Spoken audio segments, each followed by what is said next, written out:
नमस्कार, सुबह के 11:30 बजने वाले हैं। वक्त है न्यूज रूम लाइव का और मैं हूं आपके साथ विभा उपाध्याय। बुलेटिन की शुरुआत इस वक्त बड़ी खबर के साथ। खबर एसआई प्रभात रंजन मामले से जुड़ी हुई, जिसमें मुख्य आरोपी ने सरेंडर कर दिया है। जो जानकारी इस वक्त बड़ी सामने आ रही है, बताया जा रहा है कि जो मुख्य आरोपी है कृष्णा, उसने सरेंडर कर दिया है। जमुई पुलिस का सरेंडर की सूचना से हालांकि इनकार नजर आता है। वो ये कह रही है कि उसे इस बारे में कोई जानकारी ही नहीं है।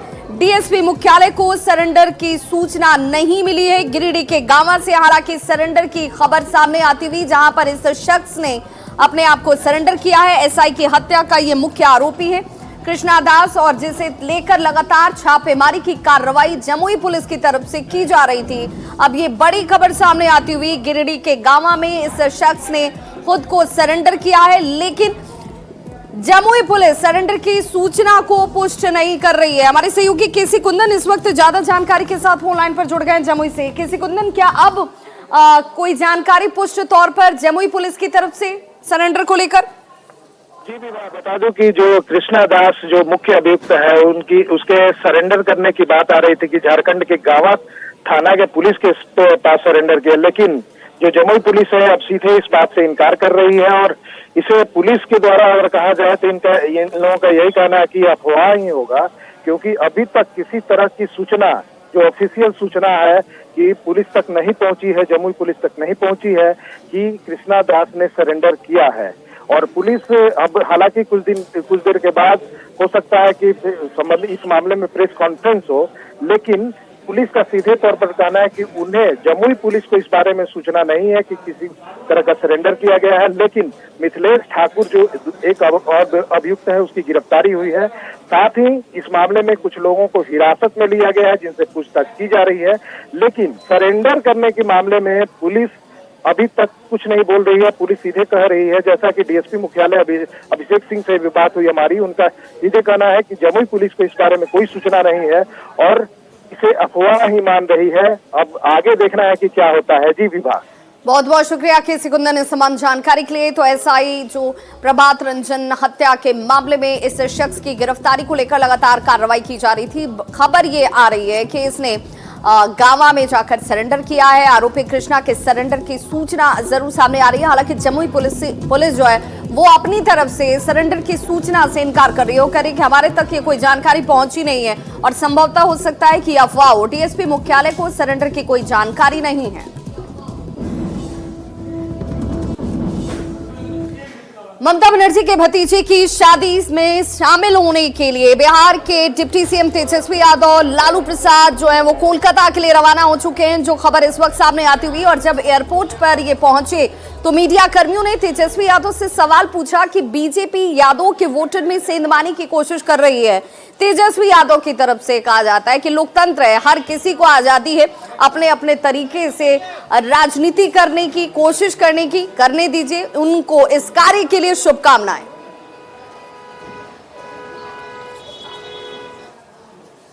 छोड़ दीजिए, करने दीजिए, क्या दिक्कत है? किसी को मना ही है, लोकतंत्र में है, जिसको जो मर्जी वो करे ना। खूब प्रयास करें, हमारी शुभकामनाएं। दानापुर पहुंचकर रामकृपाल यादव की तरफ से जो बयान दिया जाता है, उस बयान के जरिए उन्होंने कहा कि देखिए, होटल कब्जा करने के मामले में जो चीजें अब तक होती नजर आई हैं, जिन्हें आप लोगों ने देखा और सुना होगा, उस पूरे मामले में बौखलाहट जो है साफ तौर पर नजर आती है। लालू प्रसाद के बयान पर रामकृपाल की तरफ से ये पलटवार किया गया। बौखलाहट में अनाप शनाप कहा जा रहा है। दानापुर पहुंचे बीजेपी से पाटलिपुत्र, बीजेपी के जो पाटलिपुत्र से सांसद हैं रामकृपाल यादव, उनकी तरफ से आरजेडी सुप्रीमो लालू यादव के होटल कब्जा करने वाले बयान पर प्रतिक्रिया दी जाती है। लालू यादव बीजेपी के लिए के यादवों के सम्मेलन जो बीजेपी की तरफ से किया गया, उससे वो बौखला गए हैं। आरजेडी सुप्रीमो लालू यादव उसी बौखलाहट में अनाप शनाप कह रहे हैं। अगर हमने होटल पर कब्जा किया है तो उनका वो सबूत पेश कर दें, और ये साबित हो जाता है तो मैं राजनीति से ही संन्यास ले लूंगा। लेकिन इसके लिए उन्हें पहले साबित करना होगा। जिस आरोप को वो लगा रहे हैं, उस आरोप को पुष्ट करने के लिए, उसे साबित करने के लिए अगर उनके पास कोई सबूत है तो वो सबूत जरूर पेश करने। हाँ, वो होटल की बात कर रहे हैं कि हम कब्जा करवाते थे, कब्जा कर लिया। तो जो कब्जा किया हुआ है, कब्जा करवाया हुआ है, उस सबका नाम बता दीजिए, सब उनके नाम से लिख देंगे। दूसरी बात यह है कि हमारा अपराधी चरित्र रहा है, तो आपके शासन में आपके बल पर कोई केस मुकदमा नहीं हुआ होगा, आज तक तो नहीं हुआ मेरे ऊपर आपराधिक कोई केस नहीं हुआ है। पॉलिटिकल केस है, हम जेल भी गए हैं, मगर आपराधिक मामले में तो आज तक कभी हम जेल नहीं गए, मेरे ऊपर एक केस भी नहीं हुआ है। तो अब हम चुनौती देते हैं कि आप साहब हमारे ऊपर आरोप जो लगा रहे हैं वो साबित कर दीजिएगा, तो मैं राजनीतिक जीवन से संन्यास ले लूंगा। और अब बात बालू माफियाओं की, जो बिहार में बेखौफ नजर आते हैं, जिन्हें कानून का जरा भी खौफ नहीं, चाहे वो मामला जमुई का हो या फिर राजधानी पटना की। हर तरफ बालू माफिया बेधड़क बालू को लेकर तस्करी करते हुए नजर आ रहे हैं। बीच सड़क पर देखिए बालू को लेकर कैसे बोली लगाई जाती है, और ये सब कुछ सरेआम और सरेराह हो रहा है, दिन के उजाले में हो रहा है, लेकिन जरा भी ने कानून का खौफ नहीं है। हमारे सहयोगी अमित कुमार की ये एक्सक्लूसिव रिपोर्ट देखिए। बिहार में बालू माफियाओं की लगातार जो है वो दुस्साहस देखने को मिल रही है। बात अगर हम करें मुंगेर जिले की, तो मुंगेर जिला में जहां एक सब इंस्पेक्टर को ट्रैक्टर ने कुचल कर मार डाला, वहीं जो है 2 लोगों को भी गंभीर रूप से जख्मी किया है। एक जो होमगार्ड के जवान है वो भी जख्मी है। और बताते चले कि पटना की बात करें तो पटना में भी देख सकते हैं कि किस तरह से बालू जो सिंडिकेट से जुड़े हुए जो लोग हैं उनकी दुस्साहस है देखने को मिल रही है। शहर के मुहाने पे जो है इस तरह से बड़ी संख्या में ट्रैक्टर पे बालू ये लोग लाते हैं और यहाँ पे जो है रखते हैं, जबकि एनजीटी एक्ट के तहत ये इनलीगल है। बावजूद इसके जो बालू के कारोबार से जुड़े जो लोग हैं वो ये दुस्साहस जो है वो करते हैं, और कहीं न कहीं प्रशासन की कह सकते हैं कि इन लोगों को खौफ नहीं है। इस कारण से जो है यहाँ पे बालू माफिया जो है वो सक्रिय रहते हैं, और सीधे तौर पर कह सकते हैं कि बालू सिंडिकेट जो है वो फलता फूलता हुआ राजधानी पटना में भी नजर आता है। पटना पुलिस की बात कर लें तो लगातार दावा किया जाता है कि बालू सिंडिकेट को तोड़ने की दिशा में लगातार कार्रवाई की जा रही है। बिहटा में भी जो है बालू सिंडिकेट से जुड़े लोगों का दुस्साहस जो है वो देखने को मिला था।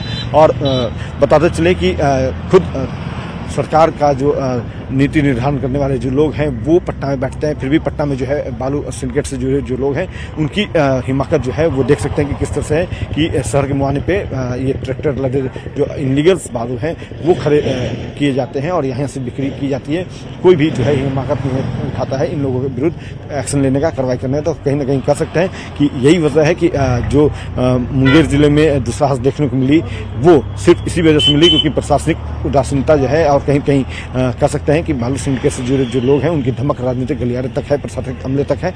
इस वजह से ये दुस्साहस जो है वो देखने को मिली है मुंगेर में, और पटना में भी देखने को मिल रही है। कैमरा पर्सन सुबोध के साथ अमित कुमार, न्यूज 18 पटना।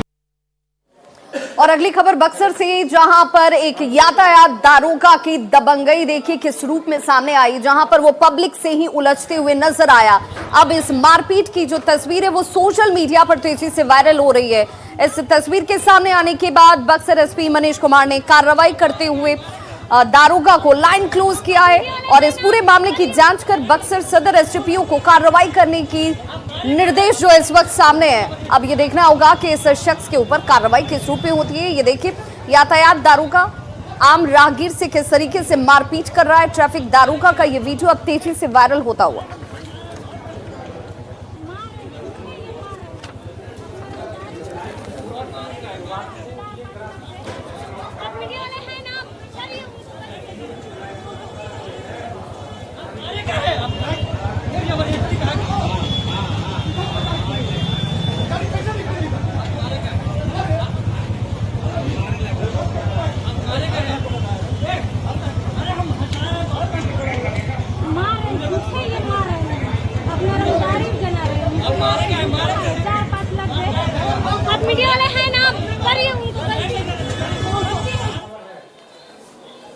अगली खबर औरंगाबाद से, जहां पर एटीएम से पैसे की चोरी कर ली गई है। जी हां, चोरों ने बड़ी सफाई से एटीएम में घुसकर 4 लाख से ज्यादा की रकम एटीएम से चोरी की और यहां से फरार हो गए। अब सीसीटीवी फुटेज के आधार पर इन चोरों की तलाश की जा रही है, लेकिन सवाल ये कि एक के बाद एक घटनाएं जिनमें चोर जो हैं वो एटीएम को निशाना बना रहे हैं। सुरक्षा के जिन मानकों की बात की जा रही थी, जिन दावों की बात की जा रही थी, वो ग्राउंड पर नजर नहीं आते हैं, धरातल पर नहीं दिखते हैं। और ऐसे में देखिए किस तरीके से बेखौफ ये चोर रात के अंधेरे का फायदा उठाकर कटर का इस्तेमाल करते हुए एटीएम से 4 लाख से ज्यादा की रकम की चोरी कर लेते हैं। अब ये दावा किया जा रहा है कि बहुत जल्द गिरफ्तारी इनकी सुनिश्चित की जाएगी।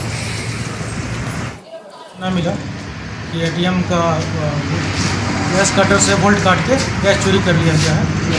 उसके बाद हम लोगों ने सभी लोगों को सूचना दिया और फिर हम लोग साइट पर आए। हम लोग एफआईआर कर रहे हैं। एसएचओ साहब भी आकर देख कर गए हैं, साइबर से भी आया था। तो एफआईआर करने के बाद आगे की प्रक्रिया जो भी है उसी को लेकर।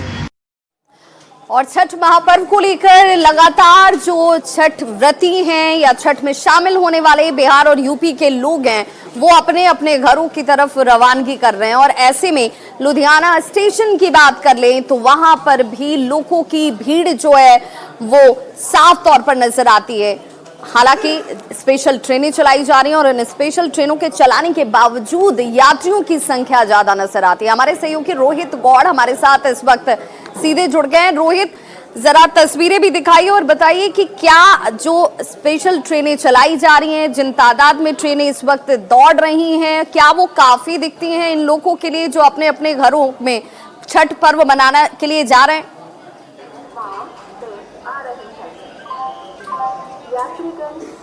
जी बिल्कुल, मैं आपको सबसे पहले तस्वीरें दिखाना चाहूँगा लुधियाना के रेलवे स्टेशन की। यहाँ पर अम्रपाली जो ट्रेन है जो बिहार पहुँचती है छठ व्रतियों को लेकर, वहाँ की तस्वीरें आप देख सकते हैं किस तरीके से लोगों में धक्का मुक्की चल रही है। हर दरवाजे पर लोग अंदर जाने के लिए कवायद कर रहे हैं।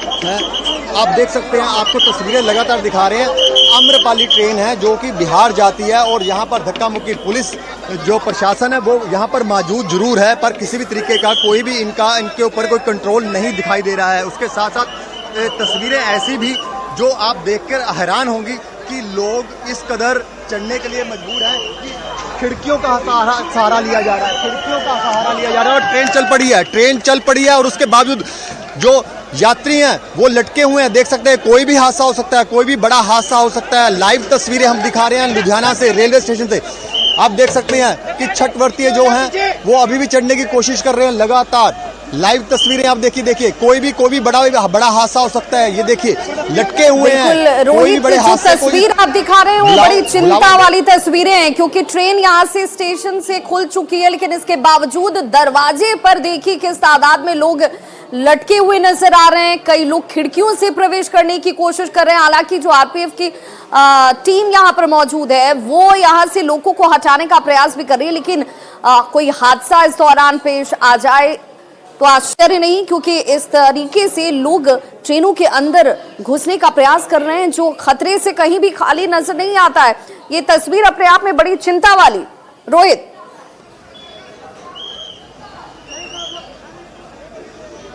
बिल्कुल ये तस्वीरें हैरान और परेशान करने वाली हैं। इस तस्वीरों से एक बड़ा हादसा होता हुआ दिख रहा है और इस हादसे को किसी भी तरीके से रोका नहीं जा रहा है। इस चीज़ को अपने आप में एक सवाल खड़ा होता है कि रेलवे प्रशासन कर क्या रहा है। अगर उनको पता है कि जिस तरीके से छठ व्रतियों को इस बड़ी तादाद में इस रेलवे स्टेशन से जाना होता है तो उसके लिए उनको स्पेशल ट्रेनें चलाने की जरूरत है, उनको स्पेशल बोगी लगाने की जरूरत है। जबकि स्टेशन पर आप मौजूदगी, अगर वहां पर जो यात्री खड़े हैं उनसे भी जरा बात कीजिए। क्या ये लोग जाने के लिए यहाँ स्टेशन पर पहुंचे थे लेकिन भीड़ की वजह से वो ट्रेन में नहीं जा पाए? नहीं चढ़ नहीं पाए, इतनी सारी भीड़ है तो कहाँ चढ़ पाएंगे। कहाँ जाना था? जाना मुजफ्फरपुर था सर। ठीक है, छठ पूजा के लेकर जाना था। टिकट करवाया हुआ पर जगह नहीं मिल रहा, सीट नहीं मिल पाया। तो ये अब क्या करोगे आप? अभी सर क्या करेंगे, अब रात वेट करेंगे। अब दूसरा कोई ट्रेन होगा तो रात को जाएंगे, नहीं तो आप कहाँ जाना था आपने? सर कानपुर जाना था। अच्छा, किस लिए? तो कानपुर जाना था, अब यहाँ आए थे, वहाँ जाने थे छठ पूजा के लिए। हाँ, तो अभी क्या कह रहे हो? अब क्या कह रहे हैं, टिकट है, चढ़ ही नहीं पाए, वापस उतर आए, क्या करें। टिकट है? हाँ जी। कब से बुकिंग करवाई थी? बुकिंग का नहीं है, ये चालू का है। आप कहाँ जा रहे थे? हमको भी मुजफ्फरपुर ही जाना था। किस लिए? छठ पूजा के लिए ही जाना था। जब इतना भीड़ है तो सरकार को ट्रेन बढ़ाना चाहिए ना। जैसे कि पैसेंजर इतना ज़्यादा है, इतना हादसा होता है, इतना नुकसान होता है। स्पेशल ट्रेन अगर कुछ दिन के लिए एक्स्ट्रा कर दिया जाए। इतनी भीड़ है, बंदे गिर जाएंगे, मर जाएंगे। चढ़ने से तो अच्छा है रुक जाए बंदे। पर जय बिल्कुल, तो यात्री भी परेशान नजर आ रहे हैं और कह रहे हैं कि जब हर साल ये स्थिति होती है जहां पर लाखों की संख्या में लोग छठ व्रत करने के लिए अपने अपने घरों की तरफ जाने के लिए टिकट का इंतजार करते हैं। टिकट नहीं मिलने के बाद कई स्पेशल ट्रेनें भी चलाई जाती हैं, लेकिन वो भी यात्रियों की संख्या के आगे कम पड़ जाती हैं। व्यवस्थाओं में बहुत ज्यादा और बड़े स्तर पर बदलाव करने की जरूरत है, लेकिन क्या इसे लेकर वो गंभीरता नहीं दिख रही जो दिखानी चाहिए थी। बहुत बहुत शुक्रिया रोहित गौड़ इस तमाम जानकारी के लिए। और ऐसे में मुंबई के एलटीटी स्टेशन की भी तस्वीर अगर हम आपको दिखाएं तो कमोबेश आपको ऐसी ही तस्वीरें नजर आएंगी जहां पर बड़ी संख्या में लोग जो हैं वो अपने घरों के लिए बिहार या यूपी जो लोग छठ में शामिल होना चाहते हैं वो स्टेशन पर पहुंचते जरूर हैं। घंटों का इंतजार होता है और सिर्फ अकेले नहीं, पूरा परिवार स्टेशन पर आपको नजर आएगा, जिनमें बूढ़े बुजुर्ग बच्चे और महिलाएं तक शामिल हैं। लेकिन घंटों के इंतजार के बाद ये जरूरी नहीं कि आपको जाने के लिए ट्रेन में टिकट हासिल हो जाए। बहुत सारे ऐसे भी लोग हैं जिनके पास टिकट है लेकिन वो ट्रेन में सवार नहीं हो पा रहे हैं क्योंकि इतनी ज्यादा संख्या है यात्रियों की और ऐसे में प्रवेश करना भी किसी चुनौती से कम नहीं। हमारे सहयोगी प्रशांत पांडे की ये रिपोर्ट देखिए। छठ पूजा के पावन अवसर पर हर कोई अपने घर पहुंचना चाहता है और यही वजह है कि इन दिनों मुंबई के सभी स्टेशनों पर लोगों की भीड़ देखने को मिल रही है। हम इस वक्त मुंबई के लोकमान्य तिलक टर्मिनल्स यानी एलटीटी पर हैं। आपको अगर तस्वीर दिखाएं तो आप देखें बिहार की तरफ जाने वाली तमाम गाड़ियां पूरी तरह से भरी हुई है और यहां पर लंबी लंबी कतारें लगी हुई हैं। आप कतार अगर देखें तो दूर तक ये कतार लगी हुई है और यहां पर बिहार की जाने वाली ये गाड़ी पवन एक्सप्रेस मुंबई के एलटीटी स्टेशन पर लग चुकी है और लोग लंबी कतार लगा करके अपने नंबर का इंतजार कर रहे हैं। यहाँ पर आप देखें तो ट्रेन पूरा खचाखच भरा हुआ है लेकिन लोगों की भीड़ जो है कम होने का नाम नहीं ले रहा है।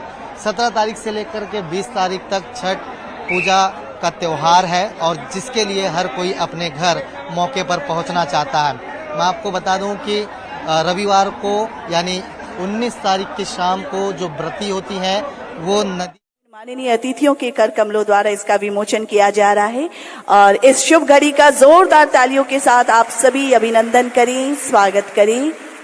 मुख्यमंत्री उद्यमी योजना पर आधारित ये पुस्तिका जिसका विमोचन आज के इस ऐतिहासिक दिन पर किया जा रहा है। मुख्यमंत्री उद्यमी योजना के तहत 1 दिवसीय उन्मुखीकरण एवं प्रथम किश्त वितरण समारोह में बहुत बहुत आभार सभी माननीय गणमान्य अतिथियों का।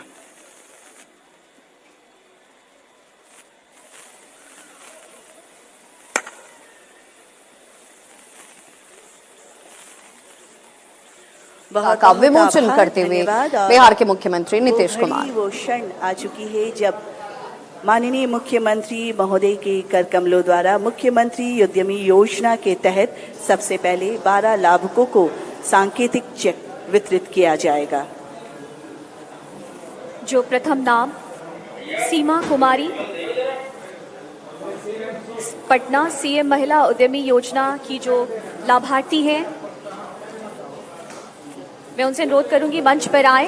तो देखिए हर जो पहली किश्त दी जा रही है उसमें 1.5 लाख रुपए किश्त के तौर पर उन्हें दिया जाता हुआ और उसी पहली किस्त का वितरण इस वक्त किया जा रहा है। 4,950 युवाओं को आज पहली किस्त हासिल हो रही है। प्रथम इंस्टॉलमेंट में दी जा रही है। प्रेरणा राजीव गुप्ता पटना से जो सीएम महिला उद्यमी योजना की लाभुक हैं, जिन्हें 1.5 लाख रुपए की राशि प्रदान की जा रही है।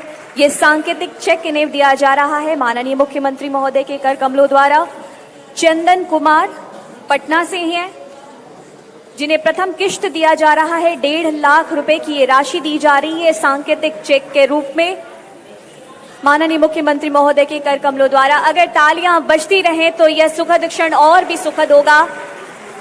त्रिदेव कुमार पटना से हैं, जिन्हें प्रथम किश्त में 1.5 लाख रुपए की राशि की ये सांकेतिक चेक दिए जा रहा है। रमावती कुमारी प्रथम किश्त में जिन्हें 1.5 लाख रुपए का ये सांकेतिक चेक दिया जा रहा है। रमावती कुमारी पटना से।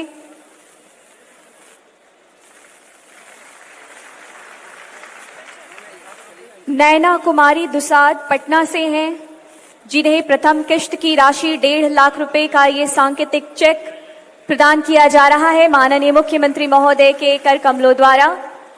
कुमार सत्यम पटना से प्रथम किश्त में इन्हें 1.5 लाख रुपए की राशि दी जा रही है। गुड्डू कुमार, आपसे अनुरोध, मंच पर आप उपस्थित हैं और आप ये प्राप्त कर रहे हैं 1.5 लाख रुपए की प्रथम किश्त की ये राशि। सुनीता देवी मुजफ्फरपुर से हमारे बीच यहां उपस्थित हुई है। जीविका बी बॉक्स से आपको प्रथम किश्त में 4 लाख रुपए की राशि आपको प्रदान की जा रही है।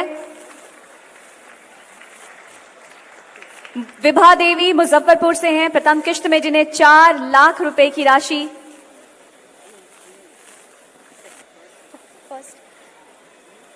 4 लाख रुपए की राशि दी जा रही है। जिब्राल मंसूरी रोहतास से उपस्थित हैं, जिन्हें द्वितीय किश्त में 4 लाख रुपए की धनराशि दी जा रही है। तालियां बजती रहनी चाहिए। सैयद अंसारी हैं गोपालगंज से, जिन्हें द्वितीय किश्त में 4 लाख रुपए की राशि ये सांकेतिक चेक के रूप में प्रदान किया जा रहा है माननीय मुख्यमंत्री महोदय के कर कमलों द्वारा। और इसी कड़ी में मुख्यमंत्री उद्यमी योजना के लाभार्थी को अल्पावधि ऋण योजना के अंतर्गत उद्योग विस्तार हेतु उद्यमियों के आवेदन की स्क्रूटनी भुगतान बिस्को जो भी लाभार्थी हैं, श्री मनीष रंजन विश्वास, निदेशक युवराज मेडिको प्राइवेट लिमिटेड, जिला रोहतास, सैनिटरी पैड हेतु 15 लाख की ये राशि और प्रथम किश्त 6 लाख की राशि इन्हें सांकेतिक चेक के रूप में दी जा रही है। श्री अशरुल हक अशरुल ट्रेडर्स के किशनगंज जिले के हैं, लकड़ी का फर्नीचर है, 20 लाख की इनकी स्वीकृत राशि है, 8 लाख का चेक दिया गया। श्रीमती शिवा कुमारी, प्रोफेसर शिवा मसाले, पश्चिमी चंपारण से मसाला निर्माण कार्य के लिए 10 लाख अस्वीकृत राशि जो है और प्रथम किश्त 4 लाख दी गई। और ऋषभ रंजन विश्वकर्मा वर्कशॉप के लिए जो नवादा से है, कृषि यंत्र के निर्माण हेतु 18.50 लाख की इनकी स्वीकृत राशि है और इन्हें प्रथम किश्त 7.40 लाख की दी गई। और लाभुकों के मुखमंडल पर ये जो मुस्कान है, इस बात का प्रमाण है कि बिहार सरकार आपके लिए हमेशा ही अच्छी सोच रख रही है और आपके विकास के लिए प्रयासरत है। जी हां, हार तब होती है जब मान लिया जाता है, जीत तब होती है जब ठान लिया जाता है। जी हां, और अब विशेष संबोधन हेतु मैं निवेदन करती हूं, आग्रह करती हूं मुख्य सचिव बिहार श्री आमिर सुबहानी सर आपसे।